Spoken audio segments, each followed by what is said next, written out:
Bodybuilding is not just a sport. It is a way to live one's life, to reach for that moment of perfect symmetry and dimension. Welcome to the cult of the body.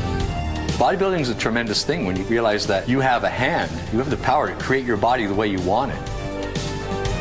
Today on stage, you have to be as big as you can be, as muscular as you can be, as ripped you can be, and as freaky as you can be. I think that we are a little bit obsessed. Bodybuilding is not body destruction. If anyone thinks that there's no drugs in all sports, they're living in a vacuum. I am 100% drug-free. Bodybuilding gives you power, gives you energy. I really respect these guys that go out there and do it naturally because they've really got to pay attention to their diet and their supplements. And I'll pick poses that are going to make me look bigger than I really am. Because that's what this sport is all about, the sport of illusions. I don't want to sound cocky or anything, but I'm going to go out there expecting to win.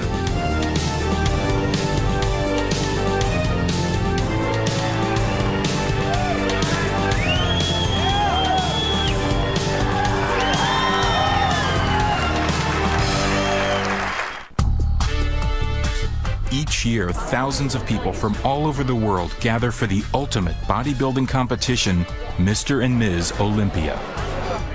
The Olympia Expo hawks fitness products, and celebrity bodybuilders are on hand to inspire hungry fans. Whether you're a fitness buff or a 98-pound weakling, the Olympia delivers muscle, mass, and mania. This is our Super Bowl bodybuilding and fitness right here.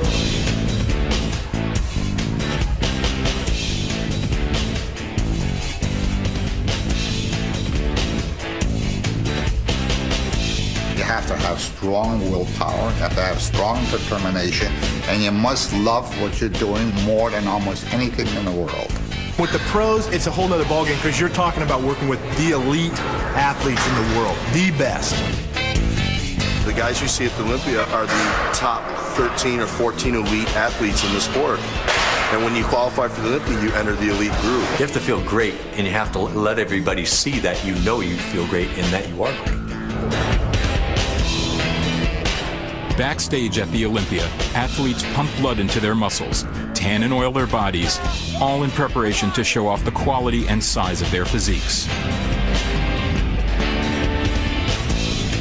Tanning is really one of the things that they're judged on. You got to understand they have to be really exaggerated tanning. You know, it's not just a normal tan like you and I have. It has to be really, really dark. It makes them glisten, and it really just highlights and defines their physique, so you can just see their definition more.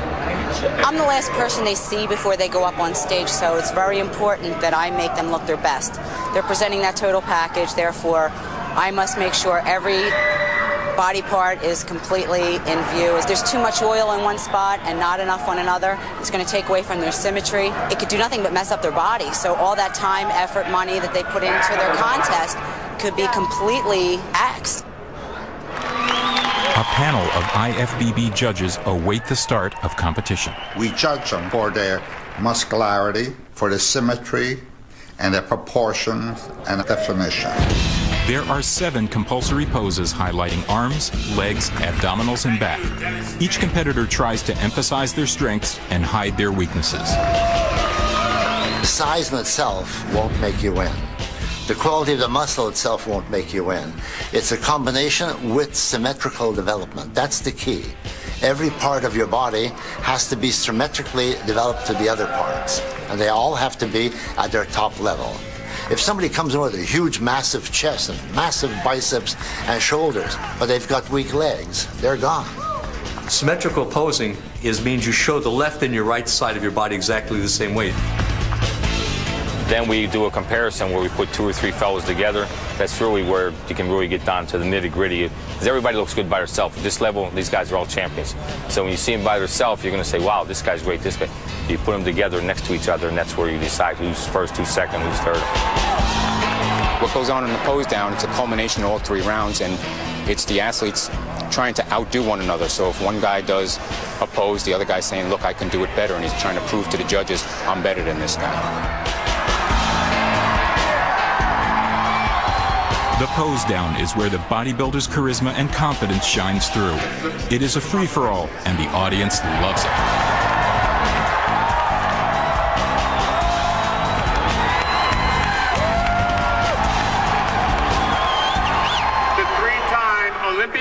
champion, Ronnie Coleman. The Olympia purse is $435,000 unevenly split between the men and women. Top prize is $30,000 for the women, split between two weight classes. $110,000 for the men, winner takes all. Prize money aside, to win the Olympia is the brass ring that promises product endorsements, guest posings, and supplement support. It really takes discipline to make it to the top in anything, and especially bodybuilding, because it's not like the training takes all day, but you're involved with your body all day. Bodybuilding is made up of 3 stages. 1 is a competitive sport. 2 is a lifestyle. And 3 is an art. Training begins at the gym. Gold's Gym in Venice Beach, California is considered the mecca of bodybuilding. Whether you are an amateur or a pro, the goal is to become ripped and shredded, to see the physiology and shape of the muscle through the skin. For some people, no matter how hard they train, if they do not have the proper genetics, they will never achieve the desired look. Genetics, you have to have proper skeletal system. You got to have wide shoulders, you got to have narrow waist, hips, you got to be in proportion. See, what I'm doing is shoulders or delts. And the reason I wrap the dumbbells with these is because I can't really grip the weight during the course of the exercise because the weight gets pretty heavy on my hands. Bodybuilder Craig Titus has been training for 11 years, 8 of which has been geared towards becoming a professional athlete. Because I'm dieting, I'm just burning interstitial fat out of my muscle, shaping my muscle, and creating a look that I need for stage rather than trying to build, so I lighten the weight to avoid injury. See, that got heavy. That got heavy as hell. The idea is to sculpt your muscles to fit your skeletal frame, to have the least amount of body fat in proportion to actual muscle size. Heavier weight creates more mass. Less weight with increased repetitions creates more definition. This past year was the biggest I've ever gotten. I was 274. I'm 5'9". I still have to put another 15 pounds of muscle on.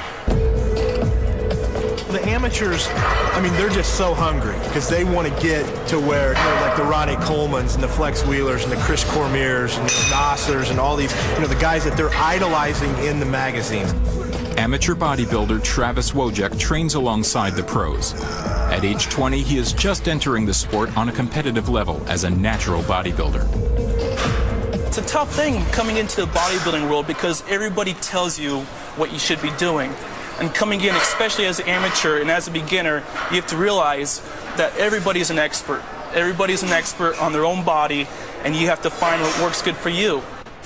This exercise here is one of the greatest isolation bicep workouts. With the elbow against the leg, keeps it in a position where it's always tensed. So the veins coming out real nicely here. It means they like this exercise. Across town, Stan McQuay starts his day at the gym. Trying to wake up. Like Travis, Stan is a natural bodybuilder. Dying today. After attaining 3 black belts in the martial arts, Stan has been building muscle for 10 years. This year, he turns pro. Bodybuilding is definitely growing in the aspect of different types of people. Come on, wake up. Especially now that the natural shows are coming up, you don't have to be a freak anymore, and they can see that, hey, we can just take natural supplements and compete. I'm not trying to get big and huge, I try to stay nice and symmetrical, still pleasing to the average person, so that when they come to a competition, they can actually say, I'd like to look like that, and it is easily obtainable. Not easily, but it is obtainable. I see definitely a push for natural bodybuilding. I see guys that are training in the gym, they want to look cut, they want to look muscular, but they don't want to look huge. First of all, it's the hardest sport in the world to turn pro at. When you're professional, you can make money at it. And when you're amateur, you don't. Basically, the difference is when you become a professional bodybuilder, you get paid for absolutely everything you do.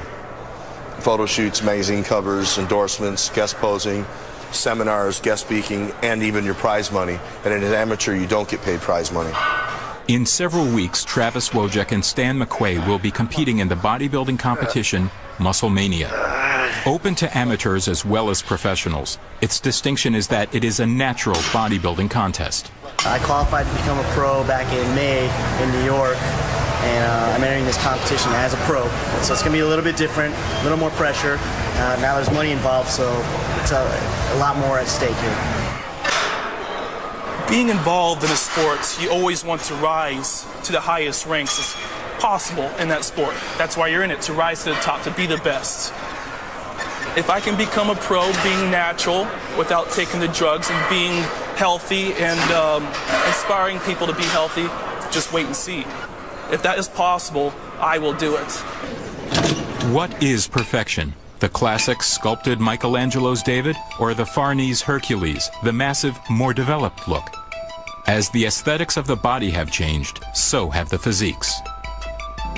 Now, bodybuilding has always been dominated by the heavily massive developed physique. Today on stage, you have to be as big as you can be, as muscular as you can be, as ripped you can be, and as freaky as you can be. You have to be like that, otherwise you're not going to win the competition. I'm the leanest guy to ever win the Mr. Olympia contest, especially 3 times. When I won it, at 5'9", I weighed 190, between 185 and 190. Today in bodybuilding competition, if you're not 250, you're considered thin. When you go to competition like the Mr. Olympia competition, you want to see guys looking freaky. You want to see the bigger guy come out, a 22-inch arm. Holy mackerel, look at it, boom, boom, flexing, rocking the whole stage. People getting fired up. They want to see that. That's what it takes in bodybuilding. People want to see those guys looking so freaky. The audience loves it. And now for the last 16 years, it's been the massive trend. Nobody is concentrating on developing symmetry of proportion, shape, and definition anymore. If you take a bunch of guys, like 20 guys that weigh 190 pounds, 200 pounds of beautiful symmetry, you're going to get this. Because people want to see the big guy. They want to get excited to see the huge muscles like a cartoon.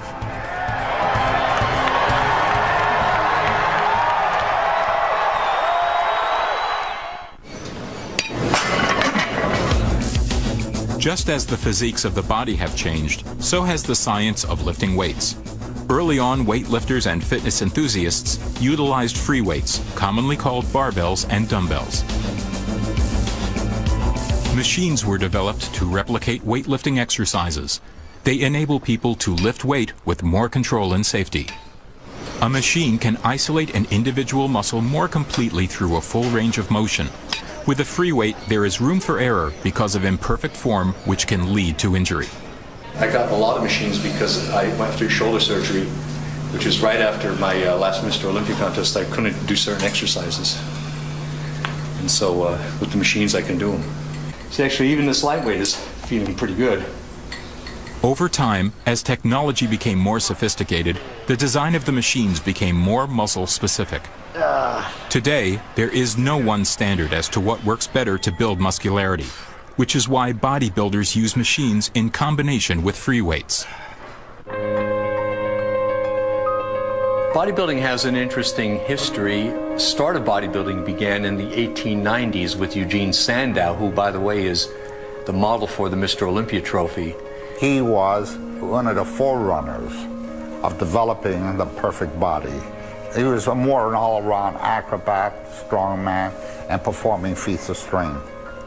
Next was Steve Reeves in the 50s. And Reeves, in my opinion, was the most proportionate, good-looking bodybuilder of all time. He really had it all. I used to read comic books, like the Incredible Hulk comic books.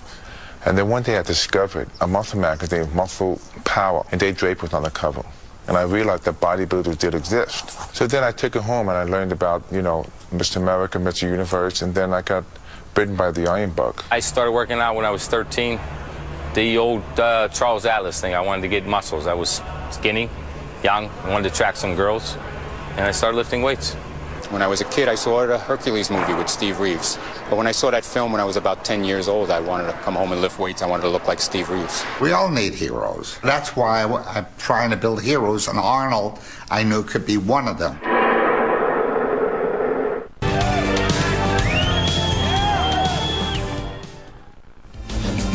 My relationship with Arnold and him with me is the complete story of my life work.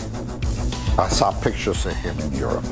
He was strong looking and he was big and bulky. And we were running the Mr. Universe contest in Florida, and I invited him to come. And actually, he came and participated in the event. He took second next to Frank Zane. And when I saw him on stage and met him, I knew that the man had an iron will, iron determination, wanted to learn badly, and I knew he loved the sport. 1968 for the Mr. Universe, when I beat Arnold, I guess that was when I made my mark in bodybuilding. And Arnold, he had just come to America. He was still very young. I think he was only about 21 years old. Couldn't speak much English and was what we call in bodybuilding smooth. He didn't have much definition. I think I was with him for a week after the show. I showed him how to pose and how to control his muscles and so forth, and he really greatly improved because he had a lot of muscularity, but he didn't know how to show it. And I said, Arnold, would you want to go to California?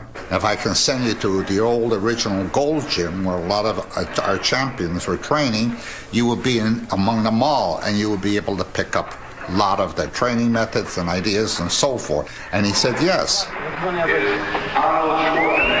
But Joe Weider told me, he says, he thought that Arnold would be the greatest bodybuilder of all time and for a long time. He dominated the sport for many years. Arnold did lots for bodybuilding. I'm looking to build a classical looking body such as the bodybuilders back in the golden era of bodybuilding, back in the 70s, back when Arnold ruled, and of course he still does. His presence is always around.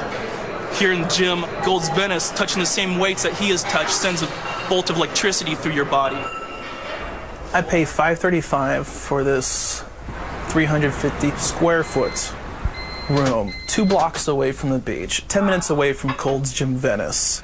I get so happy to eat my food. This is my second meal of the day. Already had my rice. This is my chicken. I wake up in the morning. I plop down from the skyrise, grab my burner, and I walk on over into the bathroom, plug it in, turn it on, come over here. I boil my eggs.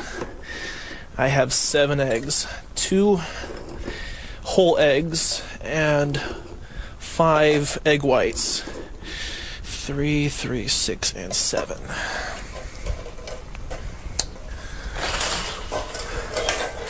Fill up water, put it on the hot burner, and when I hear it boiling and I'm in the shower, I will reach out and turn it off. Like my fireplace. I actually put these pictures together. If someone did not believe that I was natural, they can look at my development as I progressed. There's all my homies at San Diego State. There's me right there. It's my freshman year. I wanted to be a football player. And I loved wrestling as well. The only thing that stopped me was my knees, my injuries. So the only thing that stopped me was myself. I am absolutely living my dream right now. One day, I'm gonna wake up and my dream is gonna be a reality. The reason why I got into bodybuilding is it's a long story. It's a little different than most people. When I was growing up in high school, I was hanging around with the wrong type of guys, hanging around a lot of gang members. I wasn't really deeply into claiming territory, but you know, when we went out, if we had to throw down or fight with another crew, we did. I grew up, I was a skinny kid. I was very insecure. You'd never see me walking around with shorts or a tank top on, so I wanted to get in the gym and pump up as much as I could. It took a while before I started seeing some improvements, but once you start seeing the little bulges coming out, it just makes you really excited and you just want to keep at it. A lot of my buddies I was actually hanging out with, they were in here also, so it was kind of like a hangout for us. But as I got more into it, a lot of my friends, they weren't interested, so they started leaving, but I just got hooked on it. I had genetics, for bodybuilding, so I kind of steered away from the gangbanging and got more involved in the sport. This guy's got a great physique right here, definitely. He's got a lot going for him. Just keep working out. Every year I do a little guest appearance at a high school in East LA. They have a little bodybuilding club, and what I'll do is I'll come and I'll do a guest appearance and I'll do a little spiel about what I did and what I went through. All right, let's do this. Have fun, man.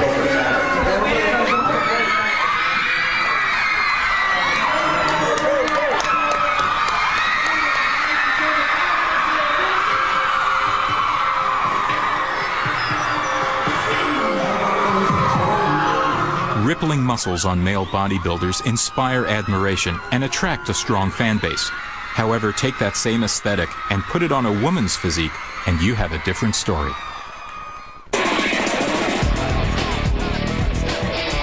The world of women's bodybuilding has always been controversial. From the decrease in size of the purse to the increase of the size of the women's physiques, it is a sport that is in transition. The physique of the pro females have changed so much. You would look at a contest that I was in and look at a contest, 2 years ago, and you'd say, this isn't even the same sport. A perfect description is when people find out I'm ex-Miss Olympia, 6-time Miss Olympia, and they go, oh, but you don't look like one of those bodybuilders that I see on TV. Corey Everson did probably the most to keep women's bodybuilding popular because she was such a total package. She was good looking, she had a great body, and she was charismatic. And then after that, I think the winners got more and more muscular and they had less of the total package, and now it's got to the point where there's no total package, there's just a lot of freaky muscle. In 1985, I ran the Miss Olympia in New York at the Old Felt Forum. We sold 5,000 seats and had to turn a couple of hundred people away. But as the physiques increased, the attendance dropped. There's the argument that every athlete should be permitted to develop themselves to the maximum. But to turn a woman into a man is just a little too much. When I first started out, my strongest body part were my legs. I came from, tumbling background, track background, dance background, so I always had really genetic legs. My father had great legs. From the first time she picked up a weight, 2 years later she was a pro. My husband was my trainer, and we worked very, very hard to just bring out that overall package where no body part stood out from another body part. After 3 years of trying, Kim Chizevsky won Ms. Olympia 4 times in a row. Away from the bodybuilding limelight, Kim Chizevsky and her sports nutritionist husband, Chad Nichols, live in Missouri. I am now making a transition to fitness, and it's because basically I've achieved all I could achieve in women's bodybuilding. I had been the big muscular girl for long enough, and I just wanted new challenges. In deciding to take the fitness challenge, Kim has shed at least 55 pounds of muscle in just over a year. To tear down that much tissue, Kim had to cut down on her protein intake, the most important muscle building block. I am a lot happier now that I am trimmed down and can wear normal clothes and off-the-rack clothes instead of having to have everything made for me. It was never that I liked being big. I never liked the off-season where you had to, gain weight in order to lose weight to look a certain way. I had like 11-year layoff of doing no gymnastics, no tumbling at all, and I'm above and beyond at the age of 32 where I was when I was, in college. So this is pretty cool for me. The movement now is with the Miss Fitness Olympia. The popular bias is in favor of a more lean and traditionally feminine look, where women are judged by more traditional standards like they were in the early 80s. More like a beauty contest. Athletic women that are beautiful and have good physical development, have definition, are not big, don't do muscular poses, and have a lot of flexibility and have some kind of act that they do.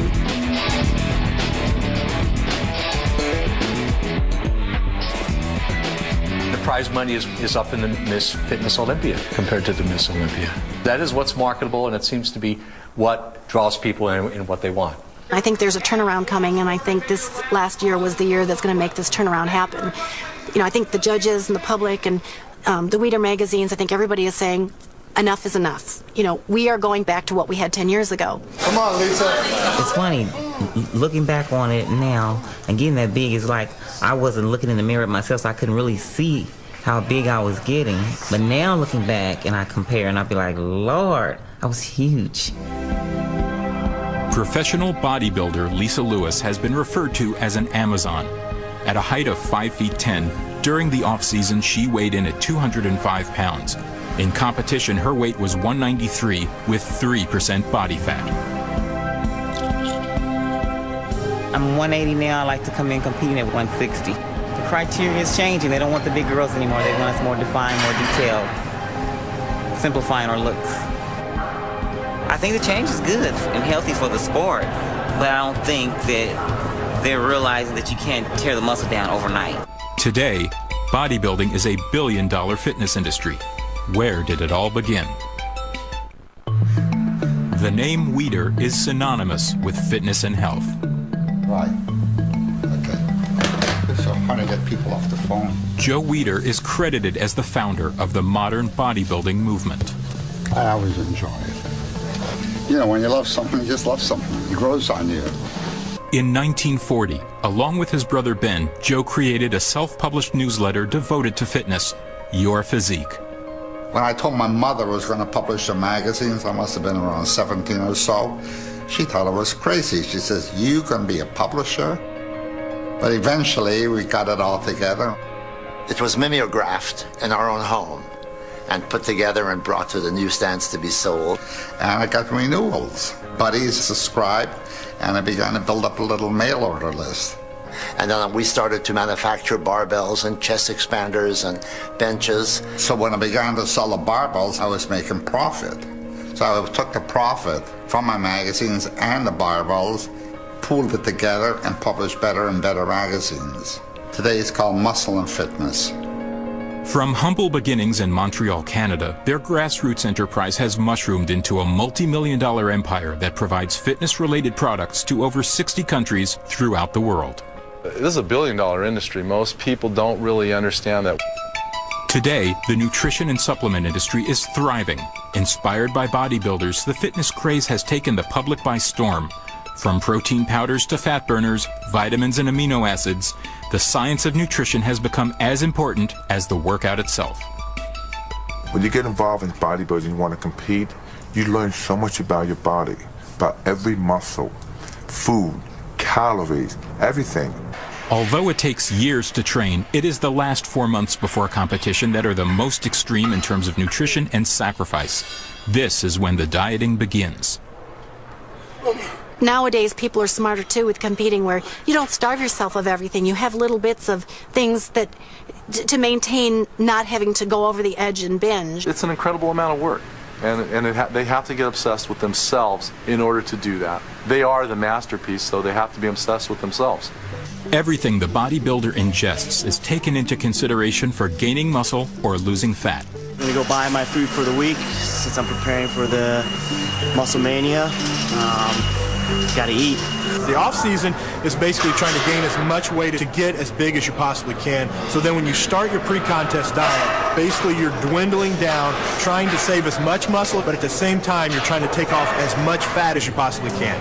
Right now I'm looking for some steak. I like to take in some beef about 3 days a week to keep my calories high. I look for something that's really lean and inexpensive, of course.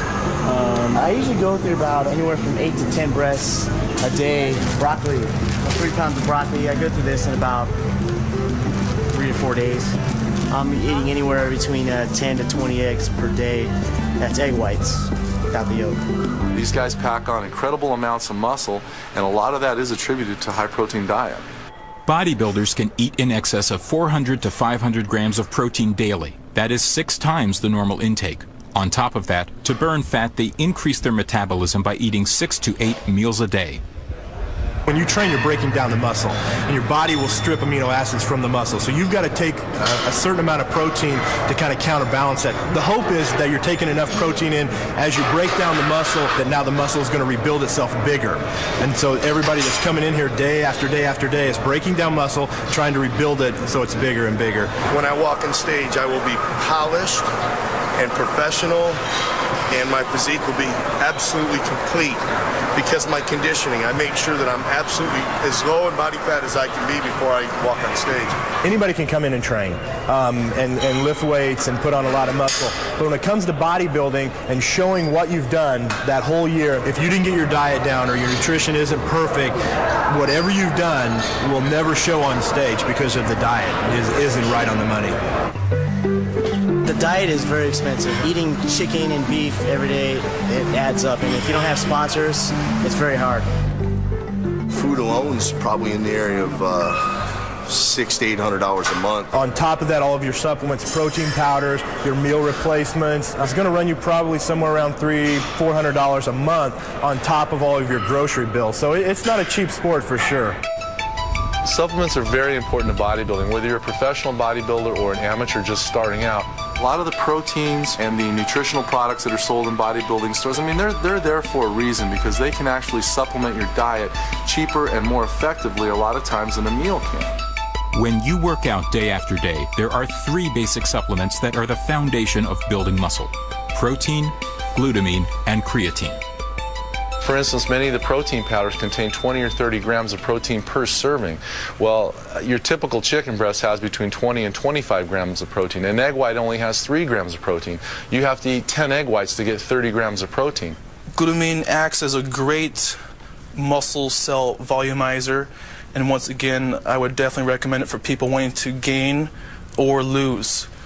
It also acts as a cell detoxifier. Creatine is a tried and proven nutrient that definitely enhances size at the cellular level, meaning it actually pulls fluid into the muscle cell, which is very similar to a steroid, but this is very natural and very safe. Just as important as nutrition and supplements, water plays a huge part in how a bodybuilder can manipulate his training to achieve that ripped and cut look. So your muscle's 70% water, and people forget this while they're training. So we're constantly drinking water. At least I am, anyway. Pre-contests, I usually try to get in about 1.5 gallons to 2 gallons a day of just water. More water in means more water out. It's the best natural diuretic there is. Water is a huge part. You can be very, very lean, between 3 and 5% body fat, but if you've got a little tiny bit of fluid in the subcutaneous layer of your skin, all of a sudden it has like a blur to the muscle. The less water you have in your system and the less fat you have on your body, you'll show more muscular definition. And there's another part to it too. It's called vascularity, where the blood vessel network in parts of the body stands out as well. The goal for most bodybuilders is, like you see, like in the gyms, the anatomy chart, wanting to achieve that paper-thin look so you can see every individual striation of muscle.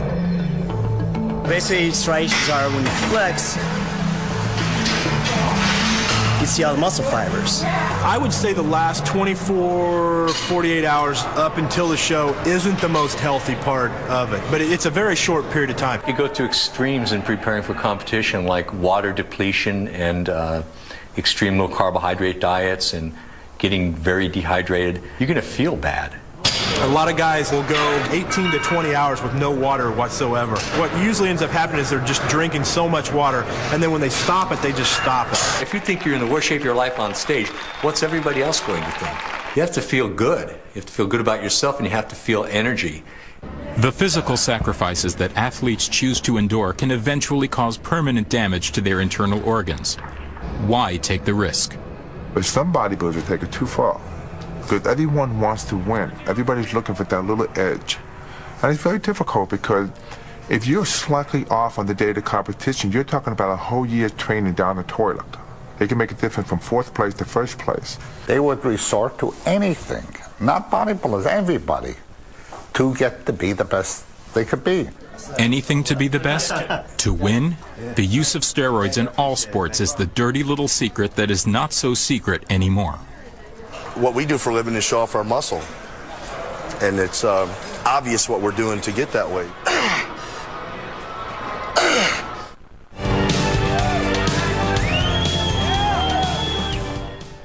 Musclemania World Championships, only the best are here. Natural bodybuilding enthusiasts have gathered in Anaheim, California for the 10th annual Musclemania Natural Bodybuilding Championships. It is the largest drug-tested competition in the world. The pro division is very tough. Everyone in here is top quality. It's a huge competition. There's over 200 competitors. It's the most I've ever been in. You know, the sport is definitely growing. As far as natural bodybuilding, it's growing big time. Natural bodybuilding is actually, I don't want to say harder because I'll get a lot of pro bodybuilders upset with me, but it's not easy. I really respect these guys that go out there and do it naturally because they've really got to pay attention to their diet and their supplements. Here with the Musclemania, we have an unbelievable caliber of contestants. I'm just here to have fun. My goal is to be an inspirational bodybuilder. Show others you don't need drugs to be a great bodybuilder. It's just motivating people. Steroid use and bodybuilding, they're always going to go hand in hand. Basically, the breakdown is there's the non-tested shows and there's the tested shows. non-tested shows. They supposedly do random testing on competitors. The IFBB does random steroid testing throughout the year. So at any point in time, you know, an athlete's name can be drawn, and you've got to report. You've got literally a day to report to a doctor and take a drug test. Hey, you guys just give them your name and wait time. All right, got a cup waiting for me. A name on it. Cool. And in the drug tested shows, they don't have random. It's the top 5 guys get tested automatically. So if you fail, you're out. No questions asked. Where's number 149? Is he in there right now? That's me. Is that you? I'm going next. Okay. So over there. And 151's in there. For the Muscle Mania, I am in charge of drug testing. What happens is every competitor that goes on stage for the finals, they're asked to urinate in a cup, and the cup is labeled. We have nurse practitioners on hand to make sure that everything, the person that goes in is the person coming out. They seal them, and they get sent off to a laboratory in San Diego. I think it's great. Yeah. I think it's good. It's fair. Keeps everybody honest. Yeah. But there's some clever people who know how to beat these things. But it's better than not doing anything at all, so I think it's good. If somebody wants to compete naturally, I don't think we have a problem with that. No, not at all. The same way, but we don't, you know, if they're gonna, you know, we don't put them down for being natural. I don't want to be put down for not being natural. But they do. But they do. But they do. But they do, yeah. To me, I'd rather just stay natural in the long run. You know, if you live to be 50, so I won't have to worry about having problems due to steroids. Anabolic steroids, human growth hormones, insulin. Whether organic or synthetic, steroids are based on increasing the levels of the male hormone testosterone to expand muscle density and strip down body fat beyond what normal levels of testosterone will do. If you take small amounts and you're medically supervised, I think that you basically can get stronger and healthier. I mean, steroids were developed to help people after surgery gain muscle mass back. And then they figure, well, if a little is good, then a lot more is a lot better. Not true. That's when it gets dangerous, is when you take high amounts for long periods of time. We are not drug-free, but neither is any sport. If anyone thinks that there's no drugs in all sports, they're living in a vacuum. Everybody's doing it. That makes playing field level. Yeah, absolutely. It is a level playing field. And how are you gonna guarantee that nobody does it? You know, we do drug tests. We drug test for substances that we can detect. You know, and you can't detect everything. There's so many things you cannot detect that they don't even have tests for. Any steroid or diuretic is not acceptable, and if for some reason that comes up when the urinalysis is done, the finalist does get boosted out of their position. Thank you. Everybody is using it. It's unfortunately, and I'm the most unhappiest person. I wanted people to live a good, healthy life. You know, I don't know why guys are willing to take that type of risk. I mean, whenever there's money involved, people do crazy things. And when you're talking about the Olympia, that's a lot of money riding, and there's a lot of contracts riding, and a lot of people take this sport to heart, you know, and they're very serious about this. It's their business. And so this is where the sport has gotten as far as drugs, at the expense of just getting more and more size, more and more hardness. It's the same reason why I'm coming into the sport and staying natural. I've seen 200 bodybuilders come in today, and every single one that went on stage was drug tested. Thank you. There are natural bodybuilders. They are tested. There are organizations now just for natural competitors. So I have full faith that these competitors are natural. Let's pose, man. All right. Now, we're only teenagers, okay? Teenagers. I'm 19. We're both 19. Now, by the time we hit 25, we'll be looking like these other big guys. But better. Let's do chest. We're ahead of time, okay? Muscle Mania is open to men and women, amateurs and pros. The class divisions start with teenage boys and go all the way up through the Masters division for men over 40. There are over 200 competitors.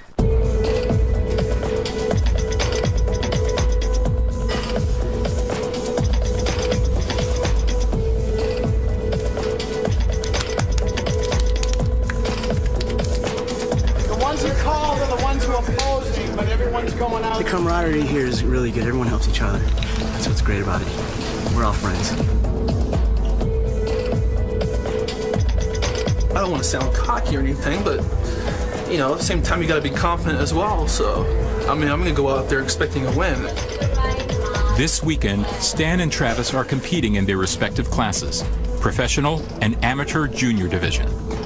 As a pro, Stan has the possibility of walking away with $10,000 in cash and prizes, while Travis, as an amateur, has the glory of the title, which gets him one step closer to turning professional.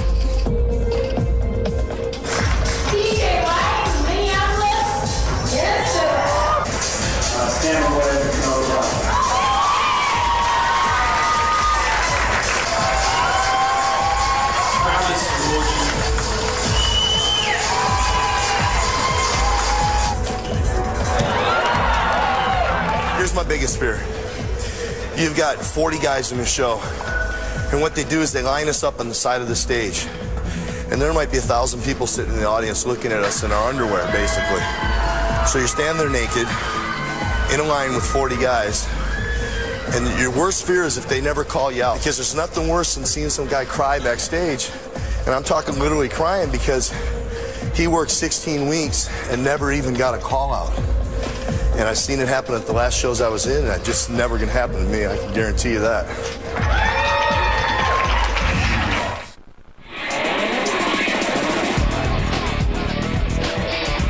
At MuscleMania, 200 competitors are narrowed down to the top 5 in all 14 divisions. The natural bodybuilders go through 4 rounds of competition: initial class lineup, compulsory poses, symmetry, and finally, the pose down. Last week, everyone and their grandma was trying to give me advice. Oh, Travis, do this, don't do that, don't do this. Travis Wojcik poses down with the amateur junior heavyweight division, young men ages 19 to 22. I've won plenty of times in my life. I know what it's like. This is the first sport that I've got into that's a subjective sport. Every competition I come into, I know I can progress more. Because of my age, my muscles are just going to get more and more mature. My skin's get thinner and thinner and thinner. And so I'm looking forward to the future. Travis easily takes the first place win in the junior heavyweight division. The finalists for professional are number 2, Mike D'Angelo. The professionals at MuscleMania are part of an elite class of natural bodybuilders and are invited to compete. Number 7, Stan McQuay.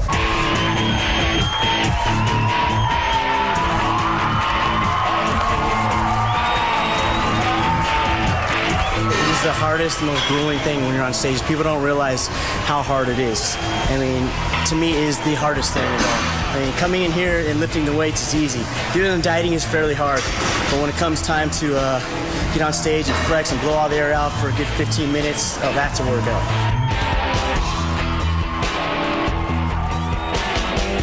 Well, I'm burned out. I'm tired. I'm hungry. I'm hungry for a win. After narrowing down the top 5 to the final 2, the possibility of Stan McQuay winning is 50-50. My goal is to make top 5. I took second, so yeah, it's a big, to me, it's a win. So I'm excited. It's worth all the hard work, and now I get to go eat. Stan is greeted by his biggest fan club, his mom, dad, and girlfriend, Carolina. It's over, honey. I know, it's over. We get to eat now. We get to eat. Most bodybuilders, the first day after their first contest, they pig out and they eat everything in sight. And I did it. I ordered a 20-ounce porterhouse steak. There you go. 20-ounce porterhouse. I'm ready. You're lucky man. We don't eat like this all the time, but every once in a while. When the competition is over, the crowds have all gone home and the diet has been broken. It is just a matter of days before the bodybuilder heads back into the gym to begin the cycle all over again. I really don't know as far as what direction I'm going. You know, I'm still new to the sport. I'm here to make some money just like everyone else. I get to travel around the world and help promote the sport of natural bodybuilding. Bodybuilding is opening people's eyes to what's possible for the body. It sets you up for a training experience the rest of your life. It is a world-accepted, a world-recognized sport activity. Bodybuilding has completely changed American culture. More gyms are open, more people are training, men, women. My dream was to come to California and be a world champion bodybuilder. That's what I wanted more than anything. That's where I'm sitting right now. Bodybuilding is about the process and the technique to take your body and mold it into perfection. Regardless of whether you consider bodybuilding a sport, a lifestyle, or an art form, The bottom line is that to be a bodybuilder, you must have discipline, focus, and an utter belief in yourself.